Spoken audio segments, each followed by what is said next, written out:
you call it perfect. This is Steve Zeltzer with WorkWeek, and we've covered the struggle of the University of California, UAW graduate students, researchers who went on strike, and the struggle to win a decent living condition, their fight for COLA, what happened in that strike. And joining us today is Lavanya Knott. She's a graduate student at UCLA, and she's been involved in the union, and particularly as a result of that strike, and is running for office. So welcome to our show, Lavanya. Thank you so much for having me, Steve. So why don't you introduce yourself, first of all? What kind of things are you studying? And So I'm like you said, I'm a third year PhD student in geography at the University of California, Los Angeles. And my research interests are on imperialism in the post-World War II era, and I look at particular instances of third world internationalism, focusing in particular on agrarian and food questions and how they were sort of resolved and analyzed from the third world perspective. And you were part of the strike. Why don't you talk about why you went on strike, the issues you have as a graduate student, your fellow workers, and also what you learned in the strike? Yeah, so we went on strike last year in November and December. We were on strike for about 6 weeks. And many of our demands were economic. We are, at the time that we went on strike, our 9-month pay, we are only paid for 9 months of the year, was the base pay was $24,000, which, as you can imagine, is not a living wage in any city in California. And so one of our demands was that we get a COLA, which is a cost of living adjustment, which would essentially tie our wages or index our wages to the cost of living in the 10 cities in which UC campuses are located. And so the movement of the strike was built out of. But we also had other demands, for example, the defunding of the UC Police Department, better dependent healthcare, greater protections for disabled workers, and lots of things like that. The abolition of these extra fees that international students or non-residential students have to pay, which are pretty exorbitant. It can be up to $15,000 a year. And so we had a whole host of demands, but primarily the sort of the impetus or the inspiration for the strike came out of the economic situation that we all face that is pretty untenable. And workers in California, workers in the United States, all over the world, as a result of inflation now, are suffering severely. Oh yeah, definitely. Just being able to make a living. And I understand they're homeless graduate students, and graduate students are trying to survive in Los Angeles or the Bay Area on the salaries, can't do it. Yeah, and I think that's particularly true of students who don't come from generational wealth, or students who have families that they support. But yeah, I think our union has done surveys of workers, and there are definitely workers who are unhoused across the 10 cities in which campuses are located. In one of the richest countries of the world, and the richest state in the world, California, Yeah, with $100 billion surplus in the budget. So yeah, it's ironic. And so what were some of the lessons you learned in that strike? Yeah, well, there were so many lessons that we learned, but I think it was really powerful to witness the power of our strike. Thousands of workers across the state, of course, but on our campus, thousands of workers were out on the picket line every day, or doing remote picket shifts, and were really invested in this understanding of the union as this vehicle for political and economic transformation. And it was a really sort of beautiful movement to be a part of. But I think it gave us great clarity on the source and strength of our, I guess the source of our power. Our ability to withhold our labor is really where our power lies. And that's something that was sort of debated a lot on the picket line, because there was this sort of other vision of our power that relied on, that came maybe primarily from leadership, that saw our power as lying in our ability to maybe annoy the regents, as opposed to the strength that we have from over an extended period of time, withholding our labor, withholding grades, and working in coalition with other unions on campus and off to sort of support our strike. And of course, other workers, the teachers, the service workers, SEIU service workers had a big strike. It seems like there is a growing strike wave in this country, and that the idea of unifying the working class for COLA, for example, for all workers, seems like something that actually should be worked towards, so that there's a unification of the working class. I think so, yeah, and I think many of us agree with you on that, and something that I think maybe across the political spectrum in our union, that is something that we're all invested in, is joining forces with other unions, sort of riding on this sort of strike wave, this sort of labor militancy that we're seeing in the country, and turning into something potentially powerful. But in LA in particular, I think we're really interested in working together with tenants unions, definitely with SEIU and the lecturers unions on our campus. Many of us showed up in solidarity with the recent strike in public schools in LA. So yeah, that's something that's definitely high on our list of priorities. And there may be a strike of the CSU workers. 60,000 CSU workers are also fighting, and they may be going out. It seems like the ability of these unions to link together would have a much more powerful effect on the state of California and the country if they link together. Yeah, I agree with you 100%. So you're running in an election in the union. What would you like to see the union do differently, and how do you think it should be better organized to defend yourself and other workers? Yeah, so essentially, just to give you some context, we are on UCLA's campus, we have this caucus that's running as sort of a reform caucus in opposition to the incumbents who have held power for a number of years. And there are similar reform caucus movements across many of the UC campuses. And so essentially we're up against these incumbents who have for over the years centralized power and to a great extent vilified dissent. And this became really clear during our strike last fall.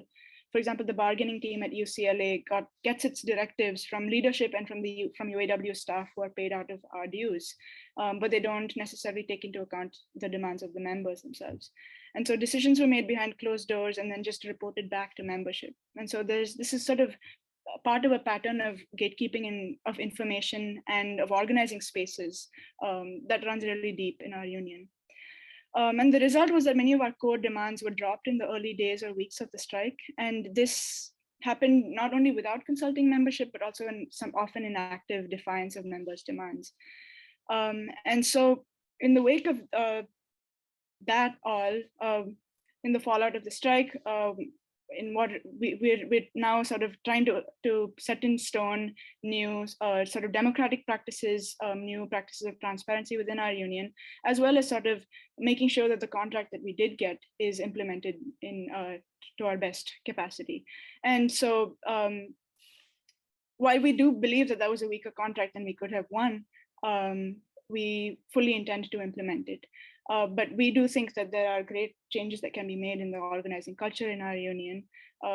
We think an engaged and political membership is the touchstone of a strong union, as opposed to just the leadership's vision of a strong union, which is just based on high membership numbers. But we think the actual engagement of membership is really critical, which means turning member spaces and meetings into spaces of deliberation and debate, and having members be able to set the agenda and strategy of the union. We see that as really fundamental to a strong union culture on our campus. And I understand that there's been some retaliation by the administration. The director of human resources for University of California worked for a former law firm, union busting law firm. The university spends millions of dollars on union busting lawyers and fighting the unions. This retaliation, they laid off members or cut back on graduate students. What is the union doing about it to publicize that to not just the college, but also to working people in California as far as having a powerful and strong education system at UC system? Yeah, so yeah, for example, following the strike, we're basically up against a UC system that has been offloading the costs of the new contract to individual departments, who are then scrambling to pay workers, and in many cases sort of trying to find ways to informalize graduate workers by, for example, hiring undergrad tutors or graders who are cheaper. So essentially what we're doing is we're struggling against this really wealthy University of California system that chooses to spend its money on, for instance, a $4 billion investment in Blackstone, which is a predatory real estate investor, instead of paying its own workers a living wage that keeps up with the cost of living. And so we are organizing against this kind of austerity on a statewide level and within our own departments, and are doing so in coordination with, for example, the lecturers union and Senate faculty on this, as well as bringing undergraduates into the fold, because our working conditions at the end of the day are their learning conditions. And I think there's more that maybe we can be doing in terms of publicizing the sort of the fallout of the strike and the way in which the university has handled handled all of this. But I think, yeah, I think that's sort of going to be an evolving question and one of the most important ways in which we organize in the coming years prior to our next contract negotiation in 2 years. And the University of California regents are appointed by the governor. Most of them are business people, multimillionaires. And Richard Blum passed away, married to Dianne Feinstein, was one of them, and he was using money apparently from the pension fund of the workers and putting it into his hedge fund. The regents, and I've been to these regent meetings, are looking for a business plan on raising money. It seems like in some cases they look at the university as a vehicle for enriching themselves as a business. Do you see the corporatization of the university as a impediment and an obstacle for having a strong education system at the University of California? Yeah, definitely. I think it's the biggest impediment to a really strong public education system in California. And actually, some of my colleagues in the geography department are doing some really important research on the university's investments in land. And so we're really we're finding out through this research and things that other people have been writing about as well, about where the university's priorities lie, right? It's not necessarily in providing education as a service as much as it is in providing education as a commodity that it profits from.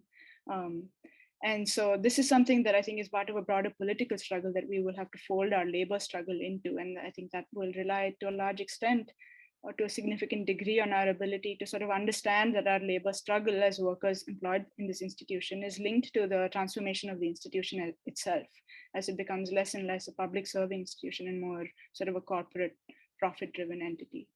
And I attended a rally that was held by the strikers, UAW 2065, and it was kind of interesting at the Capitol because they rallied there. They spent about 10 minutes in front of the Capitol, and none of them mentioned Newsom.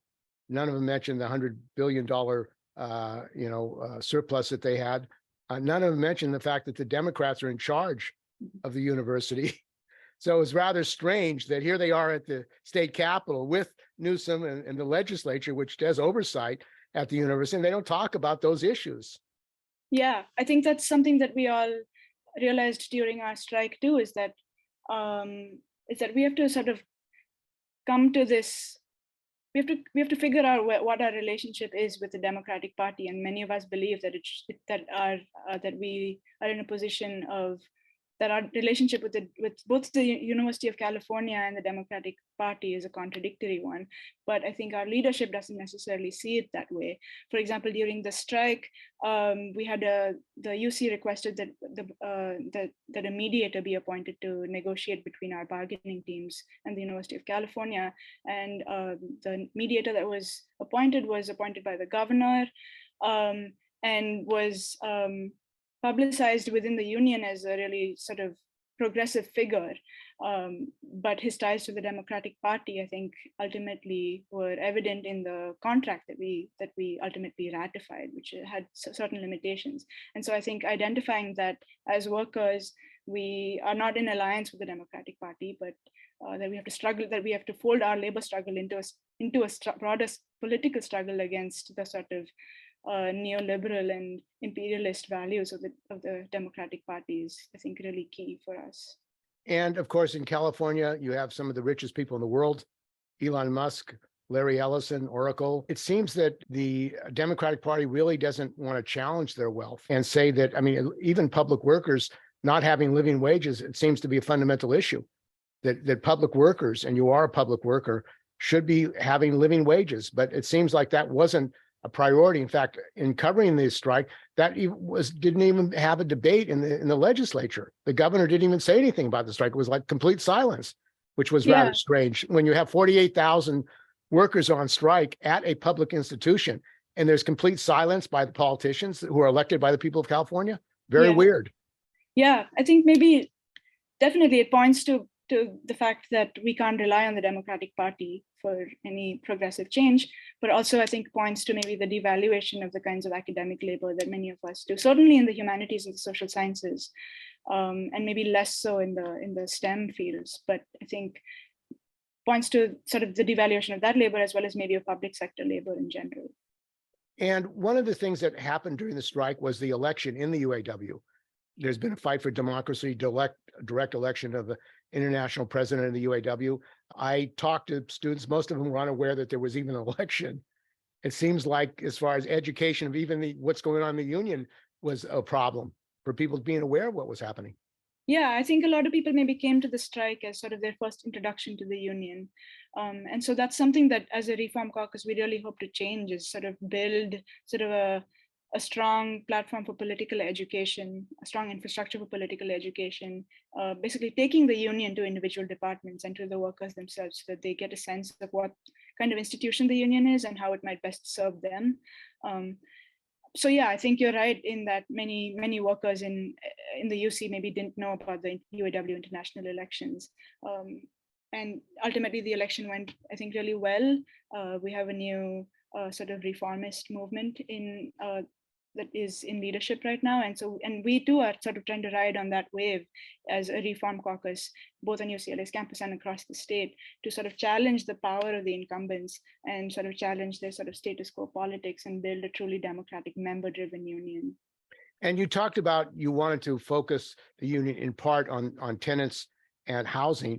And one of the things that came out during the strike is that UC is one of the largest holders of land in California and actually is privatizing the land. I know the People's Park in Berkeley, they want to build high income housing there for rich students. That seems to be their agenda really, and that is making profit off the land or other kinds of things as to focusing on the needs of the students and the faculty in the school. Yeah, definitely. I think so. Many of us live in UC subsidized housing. So how can people find out about your slate and your program and who's running? Yeah, so we have a website. Our UCLA caucus has a website that is rnfdu.org. It's the rank and file for a democratic union, where you can find our platform and our slate. And other similar caucuses across the state also have their own websites. And you might hear in the coming days about the outcome of the elections, because elections are this coming Wednesday and Thursday. So we'll hear on Friday how things go. Okay, well, I want to thank you very much for joining us. And I think the struggle of the graduate students, of our students in California, is critical to the future of working people. So thanks for joining us. Thank you so much for having me.